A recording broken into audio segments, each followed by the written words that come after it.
It's time to fall back into fall, but just because vacation is ending and the kids are going back to school, that doesn't mean that there's any let up and special activities and fun events taking place throughout the city of Portsmouth. We'll look at what's on the calendar this September and October on this episode of Portsmouth Now.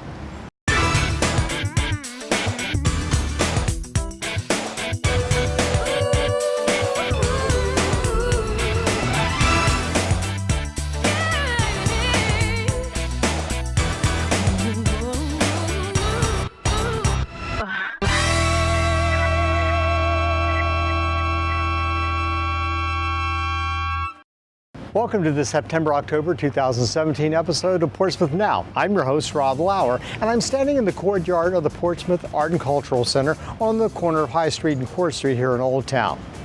On the first weekend of every month, there's a lot of things going on here, and it's all free. On Friday night, there's a free concert in the courtyard that begins at 5 o'clock. There's free music, there's free food, free drink, and the exhibit inside the Art and Cultural Center is completely free to the public on that night. So come on out and take advantage of it.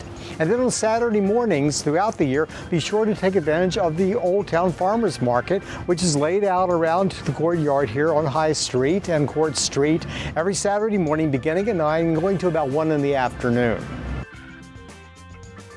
The Portsmouth Department of Parks, Recreations, and Leisure Services also sponsors events here in Old Town and also in the various recreation centers throughout the city and in the various parks throughout the city. Here's someone to tell us about those events for the months of September and October. I'm joined by Mark Furlow, who is the director of the Portsmouth Department of Parks, Recreations, and Leisure Services. Welcome, Mark.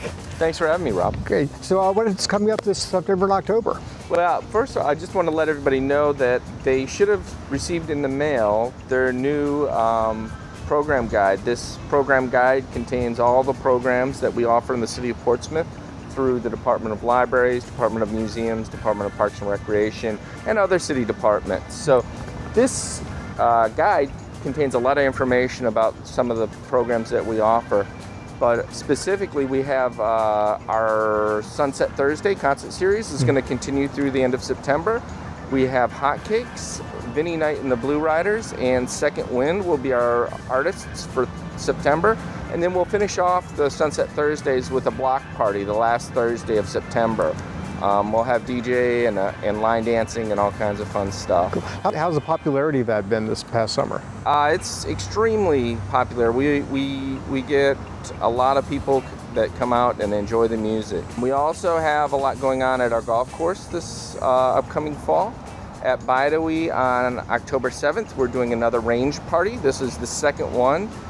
So you can come out and we'll set up targets in the driving range at Bidewee, and you can come out and hit golf clubs. We'll have a representative from a golf club manufacturer out there that will let you try out different clubs, and you get to aim for different targets out there at the range party. We also have our food and beverage service provider will have a bar set up and music playing, and it's a great time.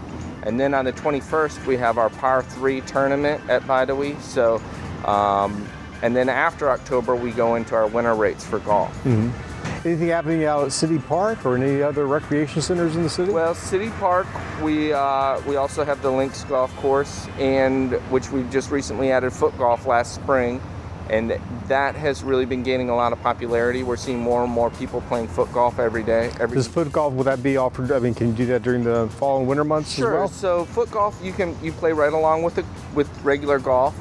We put them right in with the golfers. It's the same rates that you pay to play golf, and it's played with a soccer ball as opposed to a golf ball, and you use your leg. Your leg is the club. Good. I also wanted to mention that September is National Senior Center Month. And to celebrate that at our senior station, which is located at 3500 Clifford Street, the week of September 11th through the 15th, from 10:30 to 11:30, we'll be doing special programs at the senior station. They'll be having open houses and featuring some of the programs that we do there. And then Friday, the 15th, will end with a big bingo party. And who doesn't love a big bingo party? I don't think nobody doesn't love. I don't know if I said that right. Everybody loves a bingo party. And yes. Everybody. Okay. All right. Well, thanks for joining us, and good luck with everything. And be sure to look for the guide in the mail. Yeah. Thanks, Mark. All right. Portsmouth has two very unique parks, Hofler Creek Wildlife Preserve in Churchland and Paradise Creek in Craddock. Here are two people to tell us about the events going on in those parks this September and October. James Bussey is the Executive Director of Hofler Creek in Churchland. He is here to tell us what they have coming up this September and October. Welcome, James. Absolutely. The fall season is really our time to shine. It's one of the best times to actually get outdoors and as the temperatures start to cool down a little bit. So we're really looking forward to it. Before things get too cool, we're going to get out on the water a couple of times. So September 8th, that's the first Friday after school starts, we're going to do a back to school paddle. We'll get out, we'll kayak for a couple of hours. That'll start at 6 p.m. Come back and roast some s'mores at headquarters afterwards. Oh, that sounds cool. So it'll be a nice fun time. We'll have another paddle on the 6th of October. That'll be a moonlight paddle. We'll get out underneath the full moon, paddle around, and come back to s'mores for that. Prices and all of that are available on our website. Okay. So any information about that. We're going to get out for the fall equinox, which is coming up. Of course, that's when fall starts. We'll get a head start on that. On the Wednesday, that's going to be September 20th. We're going to get out and we'll do a sunset walk around the preserve. Since we're normally closed by 4 p.m., it's one of the few opportunities you have to get out in the preserve and enjoy the evening there. So always a treat. It's lovely when the foliage out there begins to change. It's just a gorgeous place. Is there a particular time that tends to happen? I know with the weather being so warm and things in recent years, it's probably hard to predict. You know, we don't have it down to a science like the guys up the National Rose Garden do. But normally it's late October and actually moving into November. And it really depends on a couple of factors, how cold the nights are versus the days. If we get really cold nights and really warm days, we start getting the really brilliant reds. It's a chemical process that actually causes those leaves to change colors a little bit differently, a little bit more brilliantly. So we also have a couple more things coming up in October. Of course, our biggest event of the year is at the end of the month. So leading up to that, we'll have Owl Adventures. That's going to be on Friday, October 20th, where we'll learn a bunch about owls. We'll even dissect some owl pellets and take a walk to actually hunt for the owls. They're out there at Hofler Creek. We've had screech owls. We have a couple of mating pairs of great horned owls out on the property, so it's always a good time. And then our fall festival. The fall festival last year, we had 2,000 kids out there. Wow. It was a fantastic time. We worked with a lot of nonprofit partners in the areas who bring in their rescue animals and crafts, activities, face painting, hay rides, and of course it's all free. And what is the date of that? That is Sunday, October 29th, and that runs from 11 to 4. Okay, great. So, of course, candy. Yeah. That's what Halloween's all about. Yeah. So people want any more information, what is the website that they can visit? The website is hoflercreek.org, HOFFLERCREEK.org. And for those who don't know, because I've pushed the reserve for a few years now, where it's located, tell them where it's located because it's surprising. Yeah, it's kind of tucked back. We're not too far away from Churchland High School. We are at 4510 Twin Pines Road. If you take the Town Point Road exit off of 164 bypass, we're straight shot 2 miles to the north. If you hit the James River, you've gone just about a block too far. So, all right. Yeah. Well, thanks for coming out and telling us what's going on there. And be sure to visit Hofler Creek Wildlife Preserve in Churchland. Robin Dunbar is the Deputy Director of the Education Program at the Elizabeth River Project, and she is here this morning to tell us about what's happening this September and October in Paradise Creek. Hi, good morning. Good morning, welcome. Thank you. Well, we'd love everybody to come out to Paradise Creek Nature Park. We're actually located at 1141 Victory Boulevard. It's near the Jordan Bridge. And on September 30th, starting at 8 in the morning, we're going to have a great bird migration walk. And so we have just as many birds as the Dismal Swamp. Wow. And so you can think of paradise full of birds. So this isn't the birds walking, this is walking while the birds are migrating. While the birds are migrating, definitely. And so I just want to remind you that we do have an urban park ranger there. So I'm filling in for this morning. But Sarah is our park ranger, and she would want me to share with you that we also have a kayak launch that's open to the public. We have student and public programming. We are open from 6 to 8:30, and that will shift, of course, when daylight savings time hits. And of course, we have a beautiful forest and restored wetlands. We have a new river academy that we just did a grand opening of the digging of the shovel. And so we'll have the building being built now and hopefully opening next spring. All right, now I'm going to ask you a little bit about the Elizabeth River project. Do you still have the learning barge? Is that still part of you? So that's America's greenest vessel. It runs and this harnesses energy from the sun and the wind. We capture the rain, and we see over 10,000 students a year. Wow. And so the River Academy also will have solar, rain cisterns, and a classroom for the kids to come into and learn more about what they can do to help the restoration of the river. If an educator is watching this right now and they have not taken advantage of this, or look at what can they do? Check us out on the website. We even have special opportunities this year for middle and high schoolers. We have an award that's a national award actually from NOAA. It's an environmental literacy award where middle and high school is our focus this year.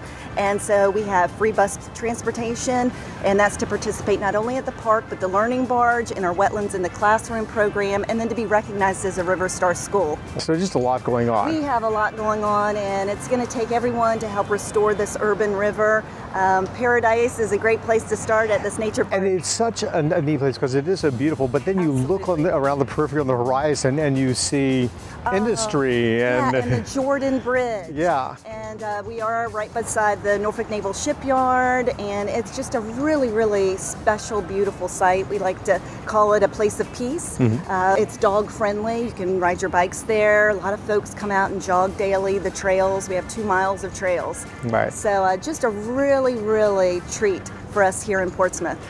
Oh, great. But thank you, and thank everyone at the Elizabeth River Project for all the work you've been doing for years to give us this. Thank you. It's our pleasure. All right. I hope to see you at Paradise. You will. Thank you. Thanks, you. Robin. Portsmouth Community Concerts has been presenting concerts here in Portsmouth for over 79 years. Here is someone to tell us about what's coming up in their 2017-2018 concert season. I'm joined by Ken Willard, who is the past president of the Portsmouth Community Concerts. Welcome, Ken. Thank you so much for having me. Oh, glad to have you. So you're here to tell us what's coming up for the 2017-2018 concert series. Yes, our 79th season, and we kick off on September 22nd with Paul McDermott, and he is going to bring some Caribbean music here to Portsmouth, and we'll have the vibraphone and the steel drums, and it's so energetic and so entertaining.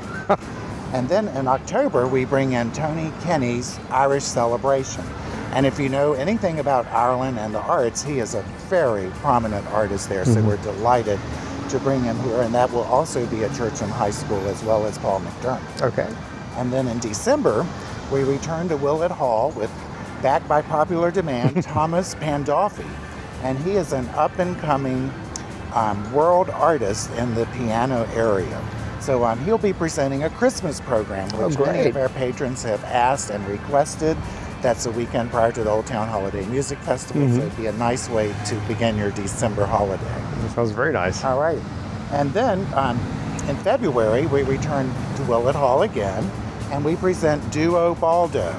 Now, if you like classical music, you'll like this concert, but guess what? Duo Baldo is a comedy team. So this is going to be fun. They're going to bring today's culture and classical music and comedy all into one venue. So if you're not nuts about classical music but love comedy, come out to this. And we always strive for a little twist with classical music, and we think we found it with this artist. And then we end our season, and I don't know if you know, but recorded jazz will be 100 years old in 2018. So we'll present the Side Street Strutters, and that's in April at Churchland High School. So you have an orchestra and an African-American vocalist. So we think that'll be a grand way to kick off and close the 79th season. Wow, that sounds like a lot of fun. Now, if people want tickets to these, can they buy them separately? Can they buy a season subscription? Yes, we offer season subscriptions for $85 for an adult. That's great for the number of concerts that they're getting. And it's good stuff. It's not inexpensive stuff. It's very expensive artists for us. And you can buy a family subscription for $170, and that's 2 adults and 3 children of any age. Wow. And I'd like to remind you that all Portsmouth school students can come to our concerts for free. They just need to contact us, and they can do that at portsmouthcommunityconcerts.com. You can also buy your subscription there, utilize our PayPal service, and you can buy single tickets there as well. And single tickets are $30 per performance. Great. All right. Well, thanks so much. Good luck with the season. It sounds like a lot of fun. Yes, it's going to be exciting. All right. Thanks for joining us, Ken. Alrighty, thank you. When we return to Portsmouth now, we're going to look at some special Halloween-themed events coming up in October. Stay tuned. We'll be right back. Portsmouth on the right side of the river.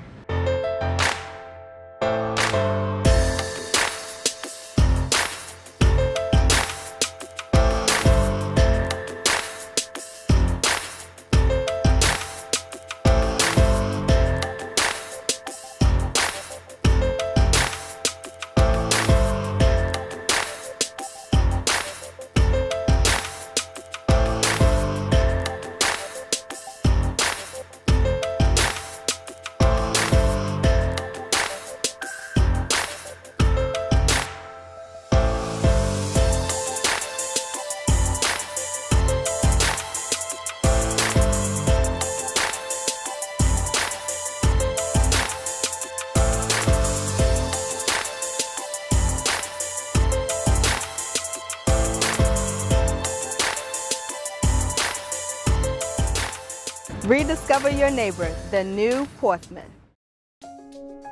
There's a place where imaginations are sparked, where curiosity's reward is laughter, where history comes to play, and entertainment choices are many. With all tunnels now open in both directions, Portsmouth is now so very easy to reach. We invite you to eat, play, shop, and stay. All tunnels are now open. Rediscover your neighbor, Portsmouth. Welcome back to our September-October episode of Portsmouth Now. Halloween has become one of the most popular holidays of the year in recent decades, and here in Portsmouth it's celebrated in grand fashion with several events. Here is one new event that's taking place this year that's sponsored by the Portsmouth Humane Society. Babs Suwalski is the Executive Director of the Portsmouth Humane Society, and she's joining us this morning to tell us about events that are coming up in September and October. Welcome, Babs. Thank you so much. So September, we've got a rabies clinic at our shelter. It'll be on September the 23rd from 10 to noon in the morning. Rabies inoculations are a whopping $10. Wow. So it is first come, first serve. Please get there early. There's usually a line out the door when we host these. We've had one other one this year. And we're also offering to our customers microchipping. Oh, okay. So, your pet gets lost. This is a great way to be able to find your pet if it winds up at a clinic or a shelter or even a veterinarian's office. Most of them have the little scanner that they use to test to see where the animal came from. And it's a $30 charge, which is a really good deal. Yeah. And for life. Your dog's microchipped for life. I was speaking to a dog owner and mentioned this to them recently, and they said, well, I'm concerned about health issues for my dog if we do that. Oh, not Are at there all. any? None. Not at all. Very, So that's a very myth. Ever a problem. An urban myth. That's right. Okay. Absolutely it is. It's All right. a little teeny tiny device that's put in between their shoulders, and really nothing very rarely happens as a result of putting a microchip in an animal. Right. Cats or dogs. So, Okay. Yeah. Well, great. So our next event then coming up after September and October, we're bringing back the pub crawl to Old Town. And the theme this year, we're going to maybe try it multiple years, but the theme this year is a zombie pub crawl. And this is like in keeping with the Halloween season. Yes. And that is going to be on October the 14th from 4 to 9 p.m. And we've got a little over 13 bars that are participating.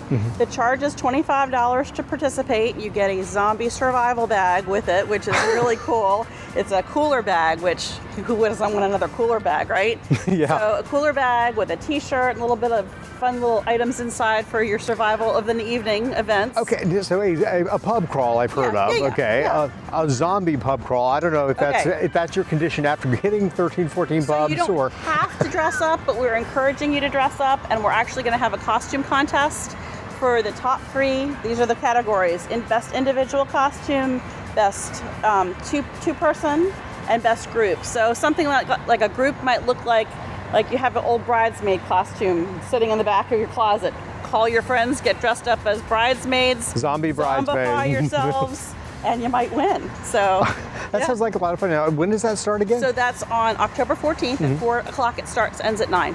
Great. So That sounds like a lot of fun. There's something that you probably would need several days to recover from. I think with a name like Zombie Pub Crawl. That might be very true. All right. So all of these events you can find on our website, www.portsmouthhumanesociety.org, or our Facebook page. So like and follow us on Facebook. All right. Well, thanks so much for joining us, Okay, Babs. thank you. Sounds like a lot of fun. Be sure to check it out. The big Halloween event every year in Portsmouth is the Old Town Ghost Walk. It's been going on for 35, 36 years, and I'm joined by Bob Dwyer, who is in charge of the Ghost Walk this year. Welcome, Bob. Thank you. Good to be here. So for those who know nothing about the Ghost Walk, tell us about it. The Ghost Walk is a pretty awesome event. If you've never been before, you get tickets that are very, very affordable. So it's the type of thing that you can bring, if you've got 2 or 3 or more kids, you can bring the whole family. We start everything at 7 o'clock, and that's when the line starts forming. The line gets big. So people do get here earlier, 6:30. I've seen people as early as 6:15, but they line up and it starts a tour throughout Old Town City where actors tell stories that are somewhat, depending on what you believe, based on actual true events. And it's really just a great family-friendly event. Not too scary. If you listen really well to the stories, you could be a little irked or scared. But it really, nobody jumping out of bushes and scaring the crud out of you. It's not a hallow scream type thing. Right. And these are ghost stories. These are like myths, legends, fables from like Revolutionary War period, Civil War period, throughout Portsmouth's Civil War history. period is where it's mostly based. The biggest story, or the most common story that people know, there is a book as well that you can grab that has all the stories in them. They were written by a local person, but the biggest, most popular story is about the woman who lost her husband at sea and was last seen running down Court Street right here near the courthouse and jumping into the ocean naked and never being seen again. But that's the big one. Wow. But the favorite, sorry to interrupt you, but the favorite is the cat woman. Everybody talks about the cat lady. I remember that one. Everybody loves their cats. Or they don't. Yeah. You either love cats or you don't. So the Ghost Walk, it begins over at the historic Trinity Church, the oldest church in Portsmouth, in the cemetery. Yes. And there are graves there from the early 1700s. And yeah, those graves are pretty significant in the history. In fact, Colonel Crawford, who is actually formed and drew out the city map and was the one who made all of this happen and was real pivotal with the shipyard as well, is buried there, and they tell stories about that. And there's 2 stories in the actual graveyard. That's a little eerie and dark. And then you come across the street, and you come to these steps. There's a story that's told here, and then you go out into the city. And the tour, which is pretty neat, is split into 2 after you leave the steps, so you can do it twice. So when you leave here, you go into Old Town, and you have the actors dressed up as ghosts, and they're sitting on the porches in front of the historic homes, and they tell you the stories? Yeah, a lot of them, for planning purposes, a lot of them are in homes that aren't associated with the actual story. But in a few cases, the people are actually on the porch of where the story happened. And they're all dressed up. They're the only paid people in the entire tour. Everybody else is a volunteer. These are the actors? The actors are, yeah. And they're organized by a great lady who is a Old Town citizen as well, Jeanette Rainey. She works with the Generic Theater in Norfolk. She does indeed. And she organizes them every year. It's, like a well-oiled bicycle. And she makes it happen. And the actors, I've never heard anyone complain about any of the actors in the past. Yeah. The only negative that's ever been said about the Ghost Walk, as far as I've been around it, is that sometimes it's difficult to hear because these actors are actually trying to depict and tell these stories in a scary way. And it's sort of where you get closer to them. You lean in to listen. They'll ask you at almost every stop to get closer, to gather in. We don't want to use audio equipment and things like that because it takes away from it. Yeah. And it's really, apart from the lantern, it's really the only light that's going around, and the street lights, and it's just a nice walk through the old city. And it's a great way to learn about legends, urban myths, and things in Portsmouth, but also get a little bit of a history lesson because all these ghost stories do have a historical context. Yeah, it has a lot of history in it. Well, it's a lot of fun, and people really should take advantage of it if they have, and get here early because you're right. It fills up really quickly. The first year I came to it, I could not believe the line, but it's so well organized. We try our very best. If you're in line by 9:30, we guarantee that you're going to go in on the tour. Yeah. And it's a beautiful tour. Like I said, it's a nice walk. The sidewalks are a little concerning for someone maybe that has any sort of handicap or issues walking. So that's always something to keep in mind. We have people that do it on wheelchairs, on the little electric bots or whatever you call those. And it all ends in a nice little gathering at the park with some hot cider and some entertainment, and that's pretty much it. Well, it sounds great. It's a fantastic way to prepare for the Halloween season, to enjoy the Halloween season. Thanks so much, Bob, for coming and telling us all about it. Good luck with everything. Thank you. It's a pleasure. Thanks for having us. You're welcome.